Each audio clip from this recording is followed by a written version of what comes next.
Et Mustapha Vicky, l'a appris hier qu'il y a de nouveau dans l'affaire, en tout cas liée à cette jeune fille qui a été violée avant d'être tuée, Oui. et bien sûr du côté de Kobaya. Et oui, on en sait, Khalil, un peu plus dans cette affaire de cette fillette de 9 ans retrouvée morte dans les toilettes de la mosquée du secteur 4 de Kobaya, malgré les aveux de sa grand-mère qui aurait avoué avoir sacrifié sa petite fille.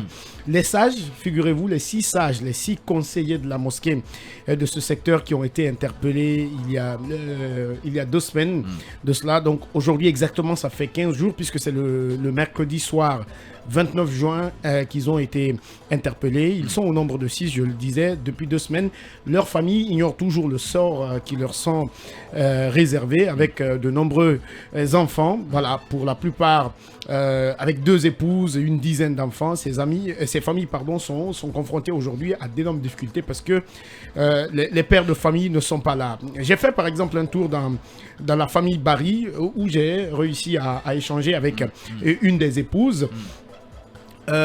Qui, On va parler tout à l'heure, si vous le permettez, ce n'est pas pour vous interrompre, des difficultés en tout cas que traversent les épouses de ces imams incarcérés. Mais bien avant, qu'est-ce que cette vieille, cette dame-là, qu'est-ce qu'elle a dit? Parce que vous le mentionnez dans votre compte rendu, qu'elle s'est confessée, elle a fait des confessions, qu'elle a reconnu que, qu'elle est à la base, bien sûr, de l'assassinat, du viol, ensuite de l'assassinat de cette jeune fille. Alors, ce qui s'est passé, du meurtre. Voilà, merci beaucoup. Ce qui s'est passé, oui, allez. Ce qui s'est passé, c'est que les sages ont été arrêtés mercredi soir.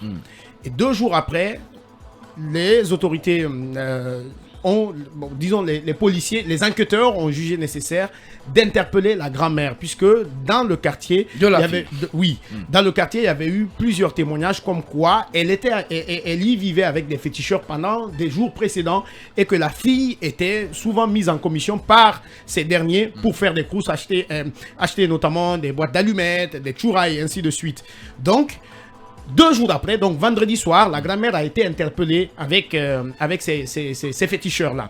Et c'est au cours de l'interrogatoire qu'elle aurait avoué justement qu'elle a sacrifié sa fille. Mais malgré son aveu, ils ont tout, parce qu'il y a eu une dizaine d'interpellations, ils ont tous été déférés à la maison centrale. Et ça fait 5 jours aujourd'hui, 6 jours maintenant, que ces familles n'ont pas accès à leur... Et vous vous êtes rendu dans ces familles-là, et vous avez interrogé des personnes. Oui, j'ai réussi à parler avec, parce qu'il y a 6 femmes normalement avec qui je devais échanger, mais je n'ai réussi qu'à parler avec 2 d'entre elles, et c'est seulement une qui a accepté de témoigner au micro. Qu'est-ce qu'on va faire? On va écouter très rapidement cette dame, on revient juste après, pour poursuivre cette émission.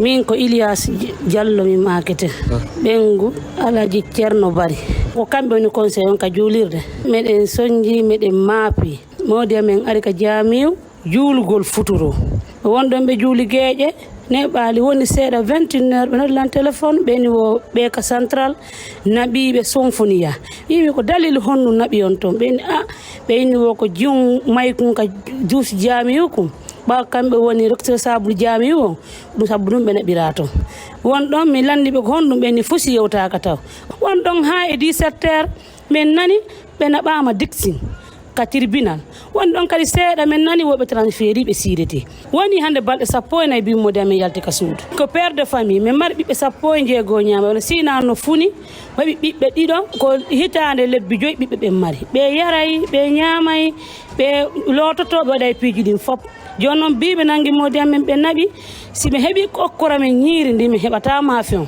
ɓiɓɓe ɓen kanko yarata ko ma coggu pampes haray wowlaka patiji um kun no adduno ndureɓe ka makko ɗo ɓen ndureɓe heeɓi ɗo lebbi 2 hiɓe ka makko ɓeynawo ko nanngugol ñanne na woni min woniniɓe ɗon fayda ɓe waɗa ɗon musique tawi ɓe empêci hay quartier on fof awa jiwnkun ɓe nelay kun sooɗo cuuray sooɗo sa séri ko ni jiwnkun jindiri hakkude ɗon ha mi nani jiwnkun warama ka duusi jaamiw ɓay woni ɓe nani jiwnkun warama toon Allah walli ɓe yeeso ɓen ari ɓe weɗi fii ɓe naɓi modi amen e woni ñeññande durejo on yeehi ɓeyni wo so tawi woni ɓarani pati jiwnkun gonga ka yaltay ko min nanto e ɓawto mum ko jiwnkun anni tanirawa mum on sadaka mi sikki noon so tawi woni jiwnkun woni gonga ka yalti ɓe andi waɗu ɗon ɓe ketanayi men moddi boɓe amen ɓen Voilà, une épouse de l'un des imams incarcérés dans cette affaire. Très rapidement, Diana, pour la traduction. Hein. Très rapidement. Qu'est-ce qu'elle a dit Très rapidement, la dame explique un peu les raisons pour lesquelles son mari a été interpellé.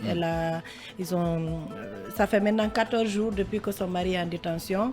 Et puis, ils ont 16 enfants, des enfants à nourrir. Ils ont aussi des bébés. Il y a beaucoup de difficultés. Donc, elle interpelle les autorités à ce qu'on fasse la lumière rapidement sur ça pour qu'il puisse au moins, le papa puisse revenir et aider aux charges de la famille. Et en plus, elle explique que depuis 2 mois, les charlatans étaient dans cette maison-là et qu'ils étaient là avec des incantations, de la musique bizarre et tout ce qui s'ensuit. Et après, ils voyaient la petite quand même faire des va-et-vient entre la maison et dehors pour faire les petites courses.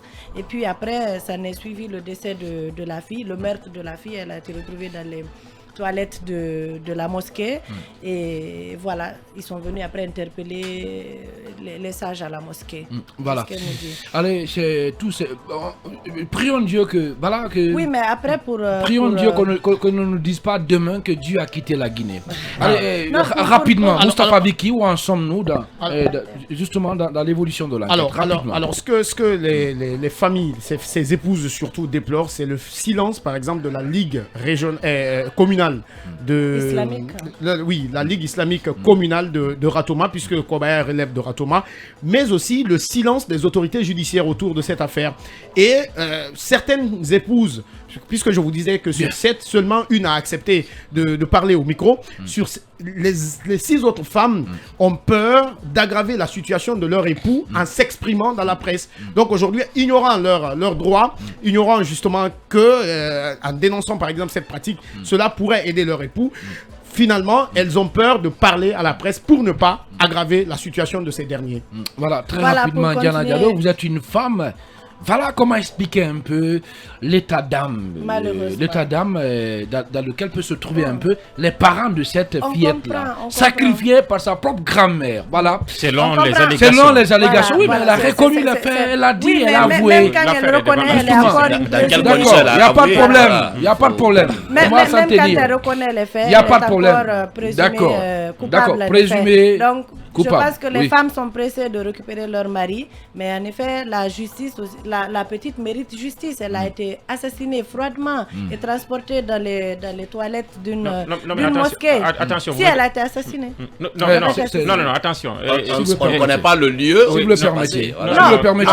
Il a été rapporté qu'elle a été, après l'assassinat, elle a été transportée dans les toilettes de la mosquée. Non, c'est que moi je vais dire.